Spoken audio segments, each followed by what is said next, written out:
What's up, game developers? My name is Tim Roswick, and today we're going to do a last week in game dev, which means I'm going to go over all the wonderful stuff that happened in the past week. Also some stuff that we may have missed in previous weeks. I want to share it with you. It's all relevant to game development, and we got some news, and we got some content, and we got some stuff that might benefit you as a game developer. So without further ado, I want to jump right into it. Now, first up on the list, I want to talk about Epic Games and their new store. If you haven't heard yet, Epic Games launched their own store, which technically would compete with Steam. Now, this actually happened a little over a week ago. It's really interesting because the more competitors to Steam, the better off we as indies are, because that means they're more competitive rates. And the cool thing about the Epic Store is that they have an 88-12 split with developers. So Steam usually takes 30% cut of your game. Epic is only taking 12, and anytime we can have anything like that where we can get a bigger cut and get more money per sale, I'm all about it.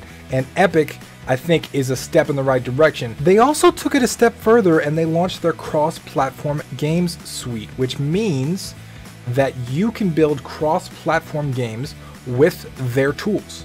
And I thought that was super awesome, because if there's one cross-platform game that everybody knows of, it's Fortnite, and that's what these guys are really good at. So I was really excited when this happened. I don't know how many people actually end up using it, because a lot of indies just need to actually get to the point where they can use something like this.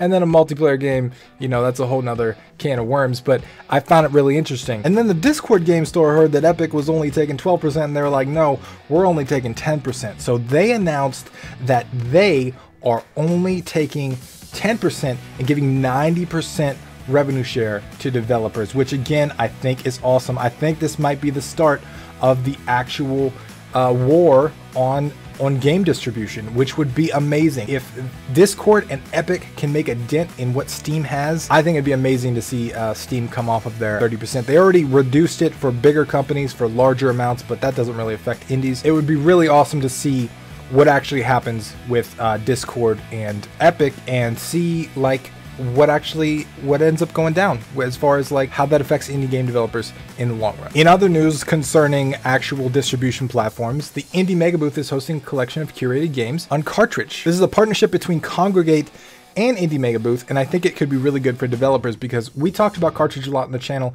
I was really excited to see what it did, because again, the more platforms, the better, and Indie Mega Booth is one of those famous places where a lot of indies showcase their games. So to see these two pair up together, I think is really interesting, and I'm excited to see what comes out of this. If you're going to an event like PAX or GDC, consider looking into it. Consider seeing maybe you can get your game showcased by contacting one or both of these awesome parties. Next up, in the UK, we actually got the launch of the first game dev union. This might not affect indies as much as it could affect AAA game devs and people that actually do this as a job, but I found it really interesting because there's a lot of negativity surrounding crunch and what a lot of AAA game developers do to their talent, and the hours they make them work, and the difficulty of the work for extended periods of time.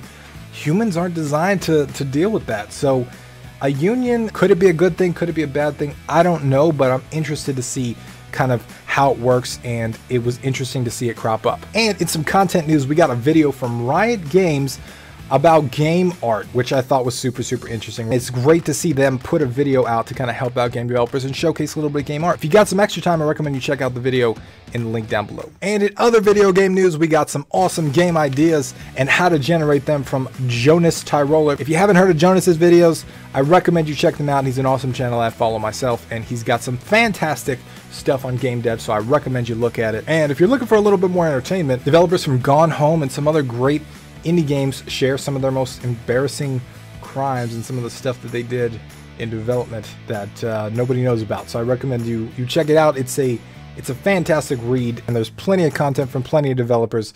So it's a good little waste of 20 minutes there. And last but not least, I want to talk about GDC's 2019 Low Income Program. Now, if you've heard me talk about GDC, you hear my #1 complaint, which is it's too expensive, right? Nobody wants to spend $2 grand to go to a place that they may or may not get any value out of, especially if you're a new developer. That's a whole lot to contribute. Well, GDC has a low income free pass program. It has a series of stuff that you have to pay attention to. You have to apply for it, and the requirements are listed right here, and it's based on a lottery drawing. So I recommend that you fill this out if you're interested in going to GDC. I am super, super excited if you are. It's an amazing experience. It's just really, really expensive. So I recommend that you check it out and put your name on the list if you're low income and you can't quite afford the pass. And that's going to wrap it up for this week's Last Week in Game Dev. If this was useful to you, I need you to leave me a comment down below because I'm testing this out. I want to see if this is useful to game developers, and if it is, we're going to continue to do it. If it's not, we're going to move on to a different type of content. So thank you for watching. My name is Tim Roswick, and I will see y'all next week.